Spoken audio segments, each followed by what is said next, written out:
bentar lagi dimulai dengan draft yang baru lagi dimunculkan oleh kedua tim, Echo ataupun RRQ. Harus reset dari keduanya, best of 5 series. Harus kita lihat dulu siapa yang bakal menang di game selanjutnya. Dan kemungkinan untuk gamenya dipakai semua nih, 3-2 besar banget. Ya, aku pengen lihat berapa Purify yang dibawa. Ada atau tidak ada Purify? Tadi aku mau bahas tuh, ini apakah dari Skylar bawa Purify dan tidak ada Purify untuk tim Arakiosi, berarti lebih mementingkan gimana positioning dari Skylar ya, terutama ya. Sebenarnya nggak ada masalah kalau dari Clay sendiri ya, kita tahu real world manipulation diangkat ya tetap dia masih tetap buka. Ya, cuman memang pas lagi keangkat nggak bisa netes. Nggak bisa netes ya kan. Kalau dari Skylarnya berarti ini harus lebih berhati-hati, apalagi dari situasi chaotic ya nanti di mid lane game-nya. Karena flickernya bakal punya peran yang penting untuk bisa menghindari Fatality.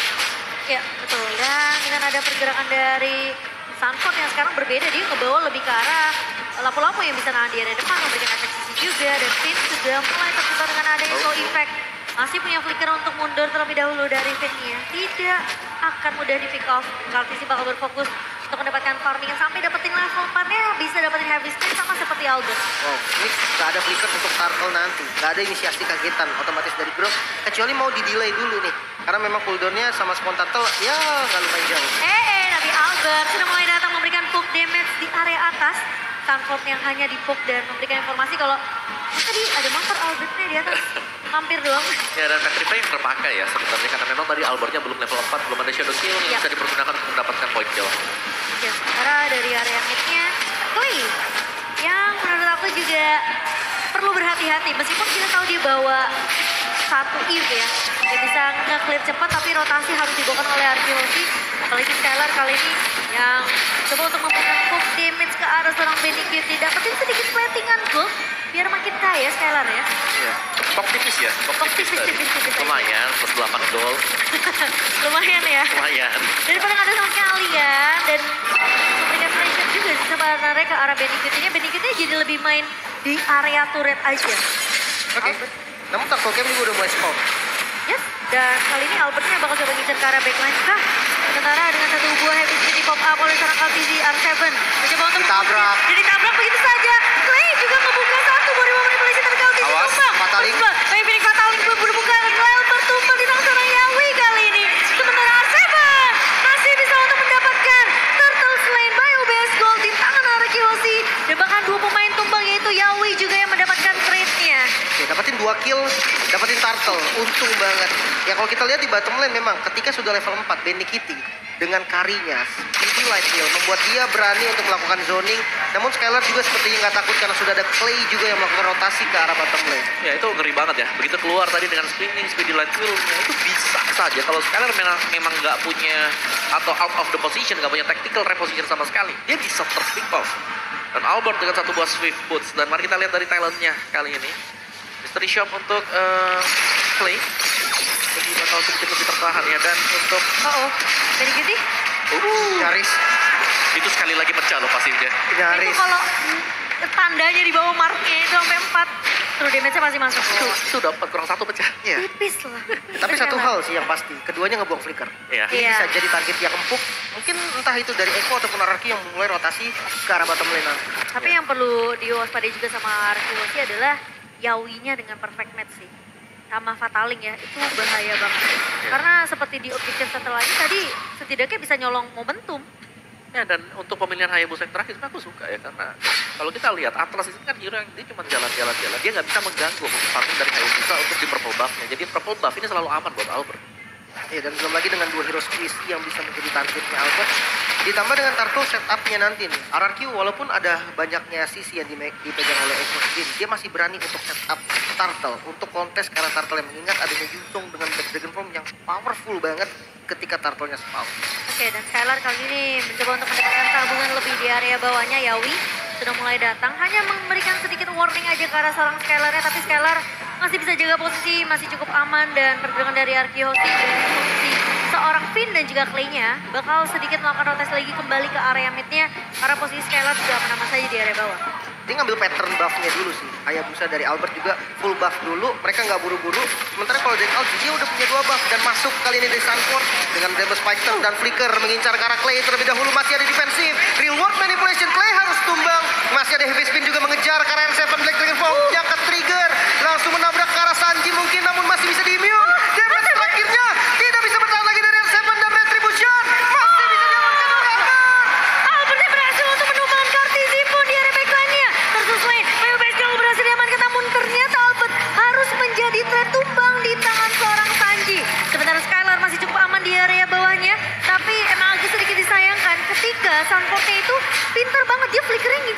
play loh. Benar, langsung ya. Memang ada reload manipulation dibuka, ada extra shield. Sempat survive tadi buat play-nya. Iya. Tapi masih terlalu besar memang damage dari lampu-lampu sendiri. Dan kembali, Skylar di sini yang berhasil untuk memenangkan duel di bottom lane. Karena goldnya, dari gold crab-nya bisa diambil secara terus-menerus untuk Skylar. Dan keberadaan dari Bandicuty yang sudah mulai terlihat juga di area bawahnya. Ini udah mulai datang memberikan backup ke area bawah kali ini. Sementara Yawi yang terlihat di area map ini penuh diwaspadai oleh seorang Skylar. Lihat tuh. Mulai Dicek. terdeteksi. Mulai terdeteksi. Dicek dengan satu buah Renus apati dari seorang Skylar. Wah, rotasinya terlihat banget nih dari RRQ juga dia ngejaga banget posisi dari Skylar. Mengingat dia udah dapetin objektif yang ada di top lane tadi yaitu Turtle. Nah, tujuan selanjutnya adalah ambil turret di mana ada hitternya yaitu Skylar. Bottom lane bisa aja di press atau mungkin Skylarnya dibantu untuk clear dan dia diajak main langsung ke arah tengah mungkin. Yep. Dan ini reset dulu untuk kedua-duanya ya. Dari goldnya memang nggak jauh berbeda sama sekali. Karena kontrol objektif dari untuk trading blow-nya masih sama-sama. Masih 11-12 juga. Ini mungkin nggak akan ada rotasi yang cukup agresif ya. Terutama dari Skylar. Sampai mereka bisa dapetin satu turret objektif terlebih dahulu untuk arah Kihosi. Karena patternnya akan selalu sama. Seperti itu. Dimana Skylarnya yang harus bermain lebih sabar di area bawahnya. Sampai nanti mereka bisa dapetin turret bawah. Bisa menangin laning dari Bandicuty. Mungkin nanti fight-nya akan ada di Turtle lagi ya. Iya, Karena sebentar lagi tiga Turtle ya. spawn. Dan Beatrix dari Skylar juga udah dibantuin clear nih. Otomatis akan ada 5-man Turtle mungkin dari RRQ sendiri. Oke, tapi mereka masih melihat terlebih dahulu. Kira-kira siapa yang bisa di-pick off sementara dari R7 pun udah memberikan informasi. Pemain-pemain dari Echo, mereka udah mulai melakukan inisiasi, tapi R7 coba dipukul mundur terlebih dahulu oleh seorang Sanford. Stunnya connect dari seorang Sanford kali ini. Sementara Finn udah mulai mendatang memberikan backup. Albert, Black Dragon Form di-pop up oleh seorang R7, tapi kali ini Albert! Retribution, the king of retribution dari seorang Albert kali ini. Berhasil untuk mendapatkan turtle lane by Obesco sementara R7 tidak akan terlalu overcommit juga hanya mengusir pergerakan Bandicuty. dari seorang Sanford, tapi Bandicuty langsung dikejar Albert, Shadow Kill! Seorang Bandicuty, tapi sayangnya Skylar pun tumbang dengan adanya speed lari dari seorang Bandicuty. Wow, mendapatkan Turtle ya. Dan ini adalah perfect Turtle untuk RRQ. Dapetin 3 Turtle, goldnya udah ngeboosting lagi. Dan dapetin 1 outer turret di bagian bottom lane. Ini keuntungan ganda untuk RRQ. Yep, dan Melvin Roll tadi untuk Albert juga. Dimana Albert ini selalu bisa masuk di momen yang tepat juga. Jadi ada chaotic yang terjadi, dia masuk untuk nyuri objektif atau bahkan untuk dapetin point kill seperti yang kita lihat untuk nge-backupin ke Skylar. Iya, dan Yawi belum terlihat ya dengan satu buah fatalis lagi kali ini. Karena pemain-pemain dari Arkeos ini metodenya mereka coba untuk nge-pick off, ngasih poke damage, lihat Kartizi bakal coba ditahan. Dan satu buah Walser dipaksa ngebuka satu heavy spin yang dimana dengan satu buah Renus Apati juga dari seorang Skylar, tapi Sanford bakal coba dikejar. Finn mencoba untuk bertahan dengan satu buah Petrasa dari seorang Sanji, namun ternyata pemain-main dari RRQ kali ini Skylar sempat tumbang, namun akan ada trade dari Finn di mana Yawi pun berhasil untuk ditumbangkan. Komit dengan menggunakan Fatalis. Ini source yang besar. Tidak ada flicker juga memang dari Skylar sendiri, jadi nggak bisa kabur kemana-mana lagi. Namun dengan itemnya Clock of Destiny Lightning Truncheon untuk partial. Ya ini udah jadi ya untuk itemnya, tinggal tunggu waktu saja untuk maksimal dari stack dari Clock of Destiny. Dan ya semasa memang gak ada flicker, ini adalah masa-masa yang berbahaya untuk Skylar. Karena pasti Yawi akan menuju ke arah dia. Apapun yang terjadi, perfect match-nya, flickernya, fatalinya, semua bakal ke Skylar. Apalagi di bawah flicker kan, jadi udah pasti inisiasi kejutan bisa aja didapatkan oleh pemain-pemain dari Echo di sini. Dan Skylar tepuk lagi, mundur kayak itu. Mundur pandanya langsung ya. Dan tidak akan terlalu mengambil risiko juga dari Echo di sini. Dengan poke damage yang masih dijalankan dengan, aku bisa bilang mungkin strategi yang sama dari Arkeosi. Mereka memang fokus terhadap objektif, tapi poke-nya ini juga masih jalan dari Arkeosi. Dan yang enak, Hayabusanya ternyata dipaksa, dikasih untuk main jauh. Ya, dia bisa split ya buat Hayabusa. Nah ini nih, klik. Yawi kali ini mencoba untuk ngebuka, tapi Clay masih bisa mundur terlebih dahulu. Dan tidak ada satu buah fataling, sementara pemain-pemain dari Arkeosi mereka sepertinya juga nggak mau terlalu overcommit karena dua pemain tadi cukup jauh dari Albert dan juga R7-nya, sehingga tidak akan ada follow up time tambahan kalau memang mereka terlalu overcommit tadi untuk membalaskan pergerakan dari Echo. Ya, Arkeosi mereka bisa split push, mereka punya mobilitas dengan Hayabusa jungler mereka. Sedangkan dari Echo mereka bisa main tabrak untuk ambil objektif karena lini depan mereka junglernya ini tank. Ini bakal kuat, heavy speed jauhin semuanya, pencet retreat kemungkinan besar bisa didapatkan oleh Echo untuk objektif. Tapi masalahnya Kartizinya itu selalu di-poke dulu sampai low, sampai dipaksa heavy speed-nya keluar. Yes, begitu Jadi, tuh pakai masuk. Masuk Albertnya dengan retribution dan kali ini Lord pertama yang sudah mulai di box Skylar ngecek terlebih dahulu. Bawahnya tentunya akan tumbang. RRQ berhasil mendapatkan 4 objektif turret di 10 menit kita yang pertama dan Clay. Empuk lagi ke arah seorang Kaltizi kali ini. Tapi Conceal Clay udah mulai dibuka oleh seorang Finn. Ngincer ke arah Sanford. Sanford bakal coba mundur terlebih dahulu. Finn mencoba untuk menahan Kaltizi di area backline-nya. Yawi mencoba untuk mengincar ke arah seorang Albert. Black Dragon Bomb dibuka kali ini dari seorang R7. Dan bahkan Sanji berhasil untuk menumbangkan Clay kali ini. Tapi Skylar di posisi belakang. Vinny QT mencoba untuk mencari ke arah belakang. Tapi ternyata Finn tumbang di tangan seorang Yawi. Sementara R7 satu konsider pribadi tumbang di tangan seorang Yawi dan Albert. Mau tidak mau mereka harus mundur terlebih dahulu. Lord Slain, Bio Base Gold berhasil untuk didapatkan oleh tim Echo. Wow, setupnya rapi banget sih. Dijauhin, Albert di zoning oleh Yawi. Terpaksa untuk buka quad shadow-nya terlebih dahulu. Ketika Lordnya udah low banget, dipaksa masuk dan susah banget ternyata jalannya. Ya, tebal-tebal semuanya ya. Dan ada perfect match bersama dengan Fatal Link yang bisa dipakai. Dan ini dia heavy spin yang memang menjadi senjata utama untuk jungler Akai. Bisa menjauhkan siapapun juga anti CC dan perfect match. Tanpa flicker, tanpa adanya spell untuk kabur dari sana pasti akan bisa ditarik juga. Dan sementara waktu Echo, mereka mendapatkan Lord. Ini masih Lord di bawah menit yang ke-12. Belum ada charge yang dipakai dan outer turret bisa menjadi incaran untuk tim Echo kalau mereka ingin maksimal dari gold setelah mendapatkan Lord. Iya. Dia terpaksa dari RRQ harus defense dulu nih. Kehilangan Lord walaupun belum enhance. Cukup berbahaya. Outer turretnya dihabisin kecuali yang ada di bagian top lane. Sementara poking damage selalu dilakukan oleh Albert ke arah Sanford. Walaupun damage-nya masih kurang maksimal tapi it's okay. Kurangin dari Sanford itu lumayan penting. Sementara di arah mid-nya clear wave terhadap minionnya masih cukup aman dan Lordnya masuk ke daerah bottomnya. Ya ini pressure-nya coba dipaksakan oleh Echo kali ini ke area bawah.